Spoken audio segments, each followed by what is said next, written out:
তো এই যে ইন্টারনেট সিস্টেম, যে সিস্টেমের মাধ্যমে আজ দুনিয়া সবার হাতের উপরে এসে গেছে, রোশন ভাই, এই সিস্টেমের মাধ্যমে যদি কেউ জান্নাত খুঁজতে চায় জান্নাতও খুঁজে পাবে, জাহান্নাম খুঁজতে চায় জাহান্নামও খুঁজে পাবে। বাট এই সিস্টেমের মাধ্যমে, এই ইন্টারনেটের মাধ্যমে রোশন ভাই, যেটা বাস্তব, যে দাজ্জালের জান্নাত আমরা দেখছি, মানে যত অশ্লীল জিনিস, নোংরা জিনিস, যাকে মানুষ দুনিয়ার আনন্দ বা ফুর্তি বা মনোরঞ্জনের জন্য যেটাকে পেতে চায়, আজ ইন্টারনেটের মাধ্যমে প্রোভাইড করা হয়েছে, দেখছে মানুষ।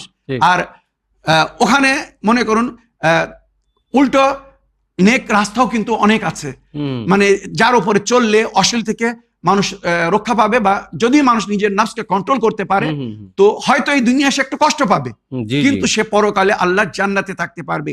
এই যে অরিজিনাল দাজ্জালের রূপ বললাম, এটাই কিন্তু বাস্তব।